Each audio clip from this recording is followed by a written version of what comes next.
Randi Rhodes Show. Turn up your mind. A fellow Democrat, a fellow Southern colleague, Vinnie Thompson, has called Clarence Thomas a, quote, Uncle Tom. He doubled down on that again yesterday, suggested Mitch McConnell was a racist, said a lot of really inflammatory things. Does that cause you any concerns? No, I think Benny Thompson, as you know, is a very close friend. Ben and I knew each other for 20 years before we ever came to Congress. You think it's all right to be calling the Supreme Court? Well, you know, all of us, Uncle Tom? All of us have ways of expressing our disappointments. I am very disappointed in Clarence Thomas. Do you think he's an Uncle Tom? Well, I don't know. You don't know? The Supreme Court Justice is an Uncle Tom? Well, you know, he's not the only Supreme Court Justice there now. We have 9 of them. Right, but he's the only one that's been called an Uncle Tom. I think that's an extraordinary insult. Well, that may be, and you have to ask Benny Thompson about that. As you know, there are certain words and phrases I do not use, but I am, and I will never back away from this. I'm extremely disappointed. You know, Joe, we come to the Congress, or we go to these appointments, and we're all to bring to those bodies our experiences to help broaden the application of justice in this country. Clarence Thomas has had an experience of being genuinely Southern and being proudly black, just like you, and his experience led him to a different philosophy about government, and I don't know that he should be castigated because his experience as a black American is different from Vinnie Thompson's experience as a black American. Can't we disagree with each other without insulting each other and calling each other names? Sure we can. And I talked to someone yesterday who told me that they were highly insulted by some of the expressions that Clarence Thomas has made in his writings, in his opinions.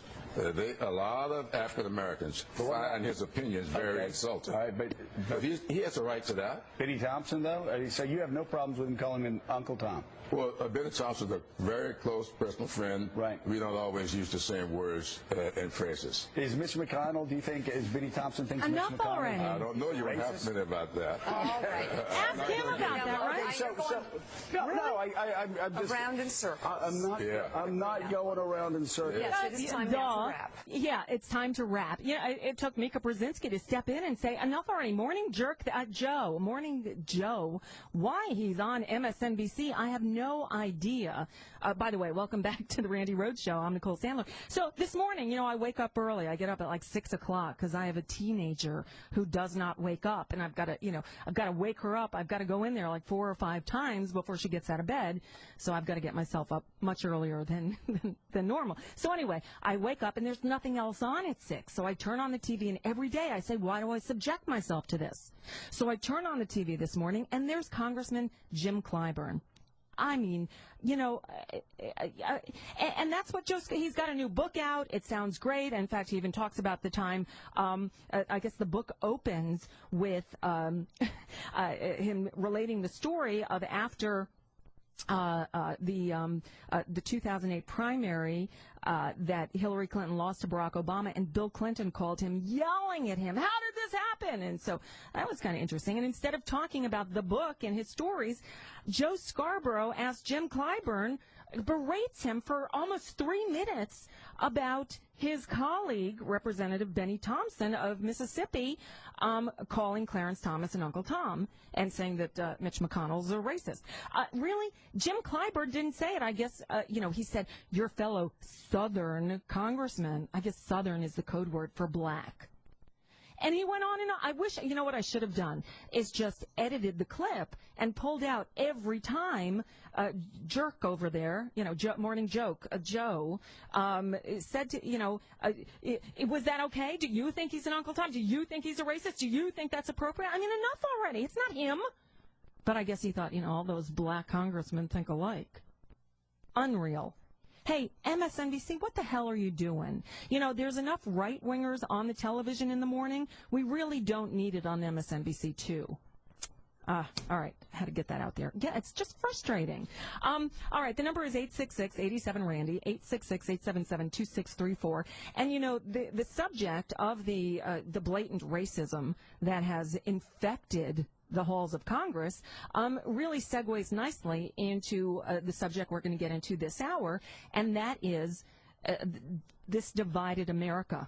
The rich and the rest of us, the haves and the have-nots, the 1% and the 99%. You know, we saw the Senate Republicans earlier this week filibuster the vote to open debate on raising the minimum wage.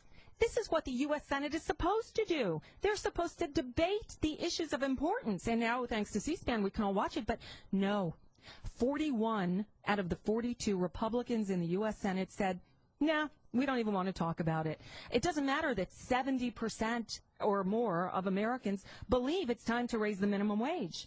They say no. You know why? Because their big money benefactors don't want it. Because, you know, the billions and trillions of dollars they're hoarding isn't enough for them.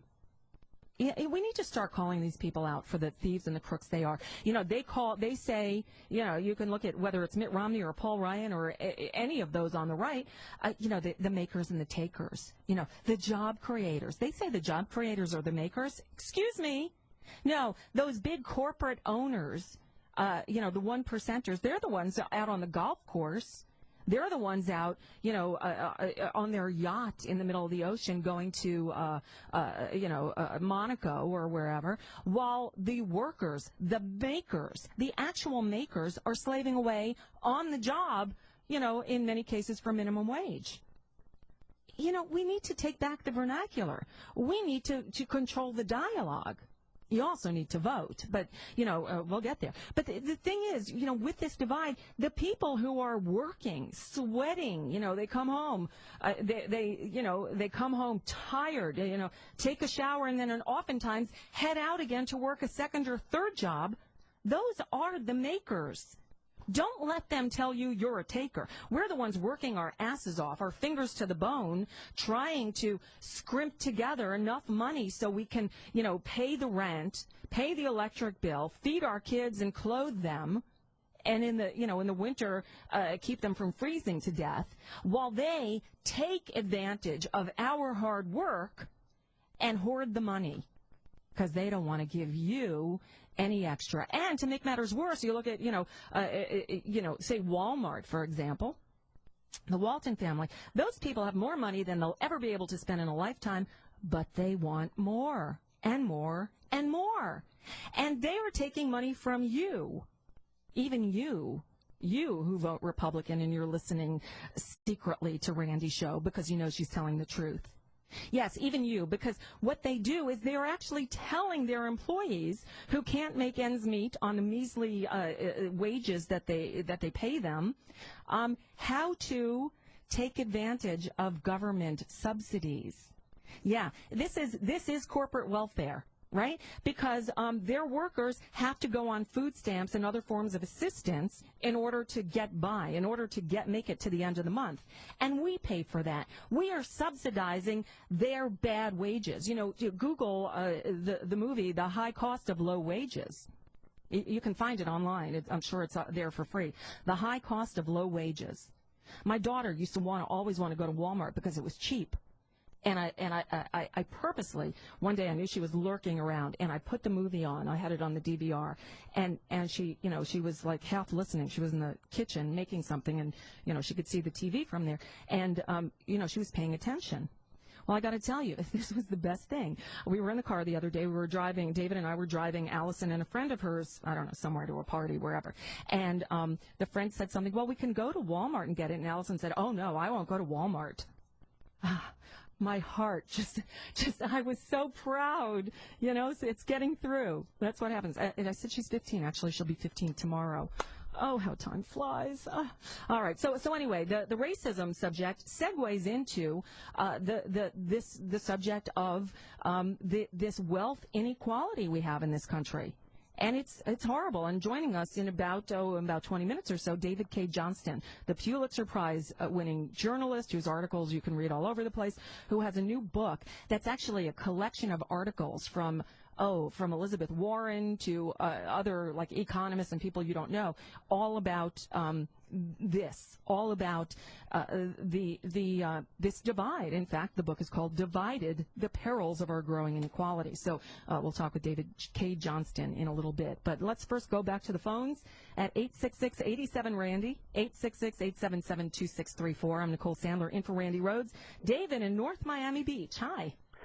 Hi. We haven't talked since September 11th, 2007, back when I had a full-time job.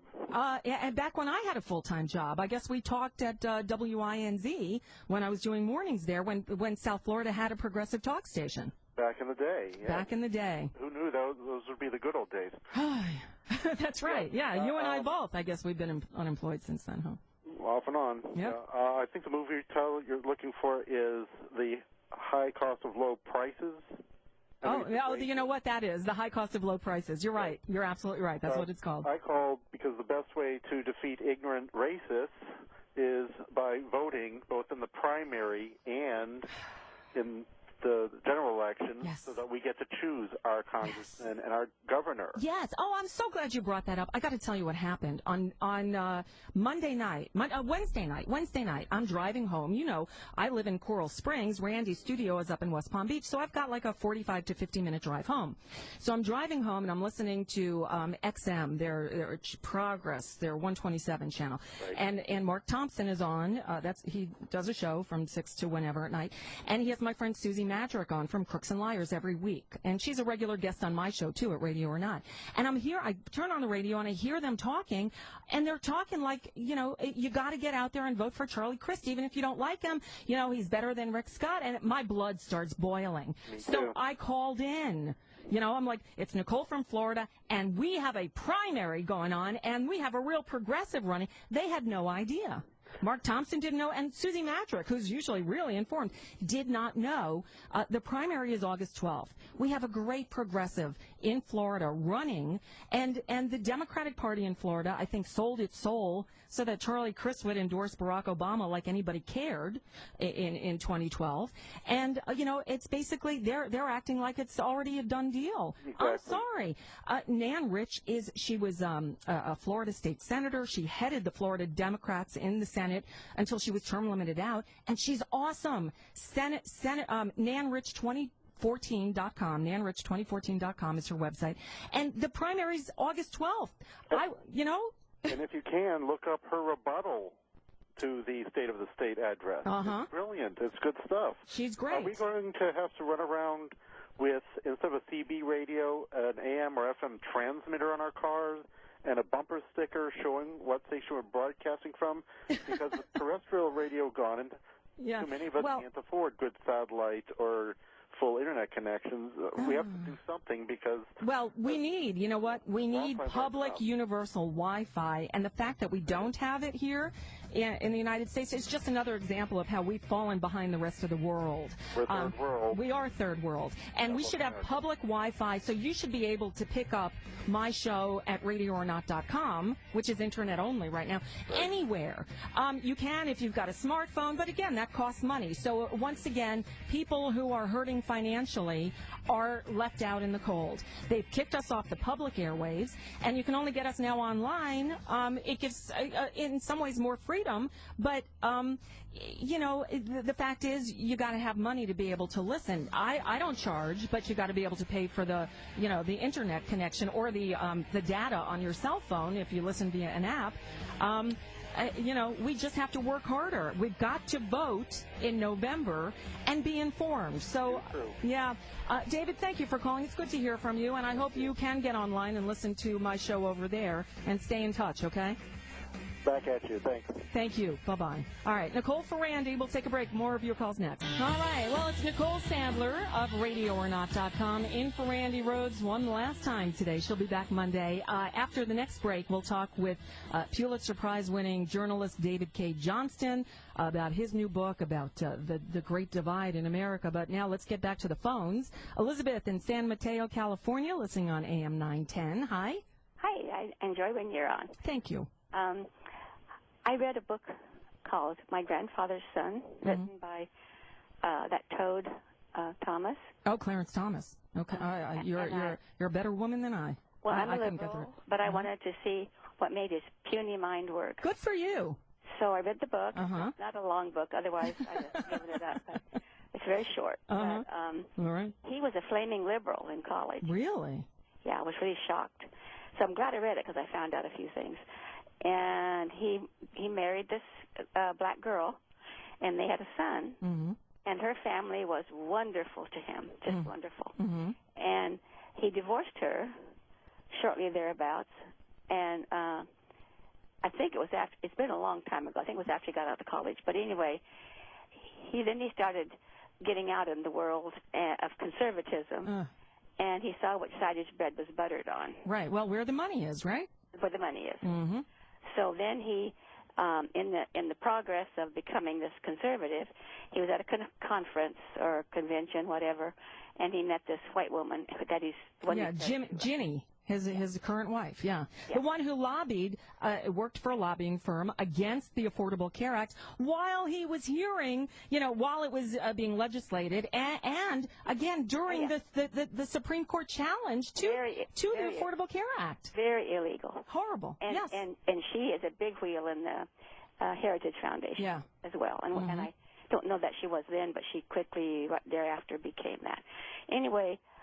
He shucked the black wife and the son, and got on with making money. And he sits up there like a toad, and he never says a thing. And he goes right along. The other four decide on these conservative things, and then he just rubber stamps it. Yeah, right. And he just amazes me, and I cannot. And I'm white. Yeah. I just cannot understand how he could be such an Oreo. It just amazes me. It's terrible. And you know what? I applaud Congressman Thompson for saying what he did. And as an African American, he can. Okay, and country. It absolutely is. And actually, look, I said a few weeks ago when I was here, Clarence Thomas should have been impeached when it came out that his wife had a blatant conflict of interest with his wife lobbying against the Affordable Care Act, and then on top of that, he didn't disclose her earnings on his financial disclosure forms. That is a blatant disregard for the bench, and he should have been impeached, and the Democrats should have impeached him. Now, somebody got mad at me because I said I wasn't sure how an impeachment of a Supreme Court justice works, if it works the same as impeaching a president. It does. It has to start in the House of Representatives. And you know what? The Democrats should have done it, and they didn't. The Democrats also should have acted against the Supreme Court when they decided to choose the president in 2000, because that is not anywhere in the Constitution, and they didn't. The Democrats need to, frankly, grow a spine and get tough. And you know what? If they're not tough, if they don't do the right things, we need to call them out on it. We need to push them hard to do what we want them to do, and let them know they're accountable to we the people, not the people with the big money. You go, girl. Thank you. You go, too. All right. Bye. Thanks.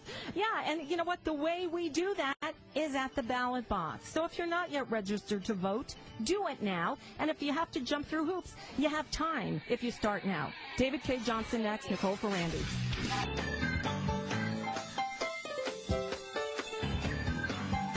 Turn down the noise, turn up your mind with Randi Rhodes on Premier Radio Networks.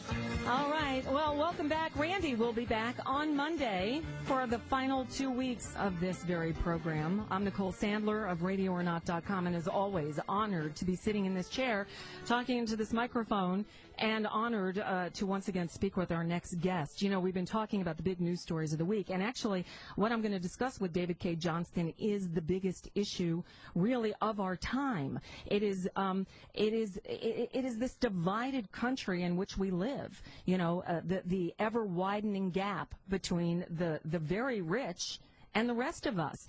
David K. Johnston is a Pulitzer Prize-winning journalist whose articles you can read all over at Al Jazeera, at Newsweek, National Memo, and others. His brand new book is adequately enough or appropriately enough entitled Divided: The Perils of Our Growing Inequality. And David, first of all, welcome back to the Randi Rhodes Show, and thank you for joining me today.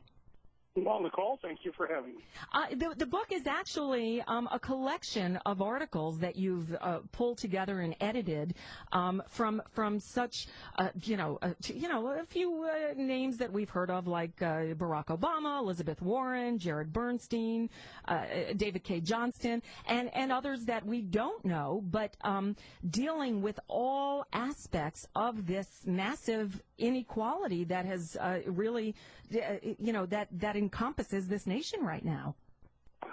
Yeah, what I was trying to do, having written about this issue for years, was to give people a very broad understanding that it isn't just the numbers that I've been reporting for years, and listeners of the show have heard about the widening gap between the 90% and the 1% of the 1%. Mm-hmm. That's the measures that really matter. But all the things that go into this, what it's doing to families, how it's led to wage theft by the biggest corporations in America, including Walmart, against their workers, how it has disrupted people's health, and how public health and health care, which are different things, mm-hmm. have been affected by this. And for example, I think a lot of readers will be surprised to find out in a number of states, Minnesota, Arizona, and Washington among them, we now have resumed debtors' prison. We are arresting people who owe money for business reasons, and they generally get released when they post bail equal to the debts they owed, something that every other modern country wiped out about 1800, including the United States. Right. So, in fact, like the book is divided into different sections. You have income inequality, education, healthcare inequality, and debt and poverty, policy, and family. And under the debt and policy heading, the first article in there is actually was taken from a three-part series from the Minneapolis Star-Tribune, and it's entitled Jailed for Being in Debt. And I'll tell you something, I read this piece and my jaw dropped, because David, you just said that debtor's prison was outlawed here a couple of centuries ago. So how are people going to jail for owing money? Well, here's what the corporate bar, the business bar, has figured out to do. You bring an action against someone for a debt they can't pay. Then you get a court order against them because they failed to show up at a hearing, and then you use that to get the sheriff to go out and arrest you. And, we have better things for our law enforcement people to be doing than enforcing civil debts. Mm-hmm. We have a bankruptcy code. And bankruptcy is not new. In my class at Syracuse University College of Law and the Graduate School of Business, I teach how we had a form of bankruptcy 4,000 years ago under King Hammurabi in Sumeria. Not every loan that is taken out will be paid back, and lenders who take risks and charge interest rates to cover those risks should not be able to use the cops. And they shouldn't be able to do what we're also seeing some of. It's not in this book, but some, threats against people. Well, listen, if you don't pay this bill, we'll have you arrested, and you're going to lose your children because we'll call, Child and Family Services on you. And this is just immoral and wrong, but I haven't seen any legislatures moving to correct the problem. Right. And so, you tell some very specific, or this article tells some very specific stories of people like, somebody who had a $250 credit card bill, didn't have the money to pay it, and then, is arrested, saying, what am I being arrested for? I didn't break the law. Goes to jail and it winds up spending, 48 hours in jail before they are actually able to post bond, alongside of hardened criminals. I mean, this is... Right. And in many of these cases, People are rousted out of bed or out of their homes. They don't call them up and say, listen, you need to come down to the police station. There's something we have to talk about. They get handcuffed in front of their kids because we've militarized our police. So instead of, assuming people will behave, we handcuff them behind their backs over issues like this. And this is causing disruption. It is breaking down social cohesion. And for what? Right. Over these small amounts of money. And in many cases, we're not talking about people who are some sort of scufflaws. We've just gone through a period that we haven't emerged from yet, where there are far more people looking for work than there are jobs. So guess what? We're going to have problems. And many of these cases, by the way, Wall Street firms are financing the people who go to various businesses that have unpaid debts. They buy them up for pennies on the dollar. I mean, in some cases, literally, someone will buy a whole stack of debts and pay $1 for each one because they're considered worthless. Right. And then they go to court. I've looked at the records of someone who bounced an $84 check. They should have taken care of it, but they didn't. I'm not suggesting they should get out of it, but the court now has ordered payment of more than $3,000 because of court costs and interest. And they won't take anything less. The person has offered to settle for less. So, I advised the person who showed me these records. I said, you need to go file bankruptcy, and then they'll wipe out the debt completely. Right, but if debtors' prisons were abolished in the U.S. in the 19th century, under what statute are people being arrested and thrown in jail? Well, that's the trick, Nicole. What they do is they get a court proceeding, and you failed to show up for it. So they get a warrant because you failed to show up. The fact is, if you're having trouble paying your bills, you can't say, I don't want to look at another one of these notices and throw them in the trash, because you may end up getting arrested. You got to pay attention to them. I've talked to some people who courts refused to accept filings by them because they didn't have the filing fee. I'm sorry, the law is in every state of the union that if you can present that you're a pauper, that they have to take your filing. They may later say, no, we're going to make you pay the fee, but they have to accept a filing. But clerks who don't want to deal with this and have been told to hold down costs will often lie to people about this and mislead them. Not all of them, just in those jurisdictions where judges don't care about this. But judges should be really offended that the judicial process is being used this way. Yeah, they should. In this article, you have this example here. In Illinois and Southwest Indiana, some judges jail debtors for missing court-ordered debt payments. In extreme cases, people stay in jail until they raise a minimum payment. In January, a judge sentenced a Kenny, Illinois man to indefinite incarceration until he came up with $300 toward a lumberyard debt. Well, if he's incarcerated, how is he supposed to make that money? Right, and because he's incarcerated, he can't even get refuge in bankruptcy court. Right. Now, let me tell you the other side of this. When Congress changed the bankruptcy law in either 2005 or 2006, here's one of the things they did. It used to be that your home could be protected in a bankruptcy. That's no longer true. If you file bankruptcy and you have equity in your home, the court can take your house from you. But if you own a second home, a vacation home, Congress protects your second home. Oh, my God. Now, what more do you need to know to understand that we are writing the rules for the rich against everybody? Right. And David K. Johnson, let me ask you this. What role does the for-profit prison industry play in this now? Oh, I think that's mostly part of another end of the system. But because we have gone to a for-profit prison industry, America has 5% of the world's population and 25% of the people behind bars. Oh, God. We didn't have this before the war on drugs started. We had about 0.2% of our population in prison. We now have close to 1%.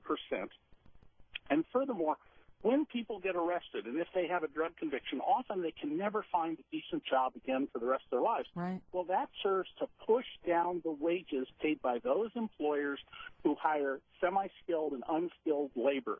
It is a way to use the legal system to help the owners of those kinds of businesses. They didn't ask for this, but that's the net effect of it. And so what we're doing is creating a society that the framers would be horrified by. President John Adams wrote that what would destroy America, he feared, was the rise of a business aristocracy in which farmers farmers did not own their land, but they rented it, and workers did not own their tools, and that this business aristocracy would persuade people whose only income was wages to do whatever the business aristocrats wanted. That sort of sounds like what's going on now. Sounds exactly like what's going on now. So in Divided, which is, you got a high school education, you can read and understand this book. There's nothing technical about it. Right. I tried to pull together these 44 contributors with their insights into all the aspects of this, what it's doing to families and public health and education and debt and poverty. And, in Georgia, for example, is a chapter called the Georgia Hunger Games. Yes. And it's how the Georgia welfare officials went out of their way to make sure that children would not get food stamps. And people would not give access to food if they were out of work. And, just a day or two ago, one of the candidates for Congress or the Senate was out saying, that we shouldn't feed the animals. That's it. I remember that. I've played that clip. And yes. What an immoral perspective. I mean, we don't want to have food stamps. Right. We shouldn't need to have food stamps. We should have jobs and an economy designed to prevent them. But to the extent that we don't, you have to have this backup system. And the idea of compassionate conservatism is a joke. Turned into let them starve. Yeah, or let them eat cake, right? David K. Johnson is with us. This book is great, and again, it's a collection of articles that you pulled together and edited and put in the right category, and it's just there's so much great information here, and it's a snapshot of where we are now, and really, how we can fix things, but again, a warning that if we don't change things, things are going to get a whole lot worse. Now, let me ask you about a couple of things. One is the jobs report today. 288,000 jobs created last month, and the unemployment rate falls down to 6.3%. Is it as good as it sounds? Well, we are recovering, and this is, I believe, the 50th consecutive month with growth in the private job sector, and the government employment has been down under Obama. We should be, however, way, way ahead of where we are. And we're not, because the House Republicans and to some degree the Senate the Senate Republicans refuse to do those things that will get the economy going. If the economy is contracting, the last thing you should be doing is cutting government spending as well, throwing cops and school teachers out of work, because that just reduces the overall ability of people to buy goods and services. They're unwilling to restore the minimum wage. I don't talk about raising it. I talk about restoring it. Restoring it to the level it was when I was a minimum wage worker in 1966. They're not willing to do that. Well, if people only make $7.75 an hour, or in the case of restaurant workers, $2.13 an hour, and then they're supposed to get $7.75 of their tips, they don't have the capacity to buy goods and services. Right. If college students are in debt up to their eyeballs, every one of my law students and my graduate business students has $100,000 or more of student loans. Well, even if they get a good job as soon as they leave, they're not going to go out and buy a new car. No. They're not going to get a nice apartment. They're not going to buy a house. They're not going to start a family and buy all the furniture and stuff that you have to do once you start having a family, simply because they're in debt, because we cut public support for higher education, which means we have cut the investment in the future wealth of America. Why? Because if you follow the thinking of the Republicans led by Paul Ryan, the problem in America is the rich don't have enough, and you got to give the Republicans credit. At least they've shown through the Paul Ryan budget how they're going to get the rich more. Yeah. You take it from the sick, the disabled, the elderly, and children. Right. They liken public assistance to help people get through the really hard times and get back on their feet to slavery. I mean, that's how it's just absolutely stunning. It is absolutely out of touch. But why? These people are going to get reelected because they have created districts that are designed to keep these folks in office. And the only way to get them out of office is the 90% need to go vote.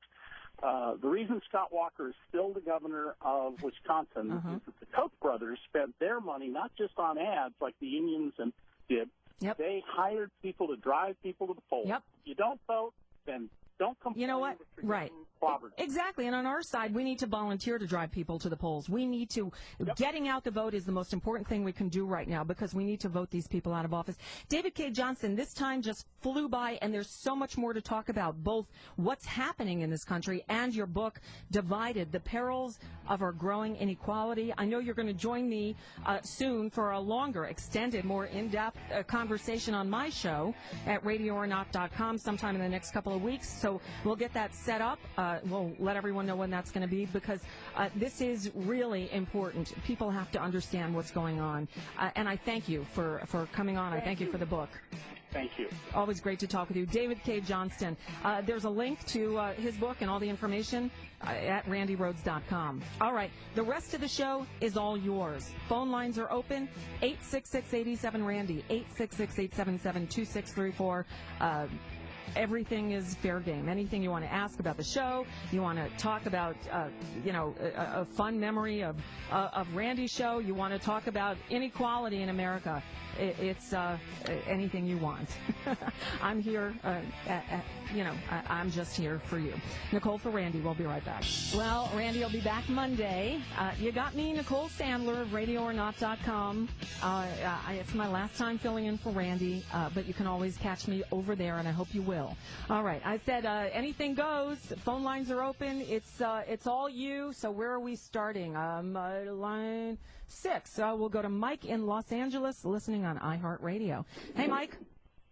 Hey, Nicole. How are you? I'm doing all right. Good. It's good to hear you. Thanks. I wanted to talk about something that was kind of brought up a little earlier from one of your earlier callers, which is the problem with voting in this country. I mean, for me, I don't know. I grew up here in L.A., and here in L.A., for some reason, a lot of my friends, a lot of my peers I grew up with were just, throughout my entire life, more or less very indifferent or apathetic about anything political.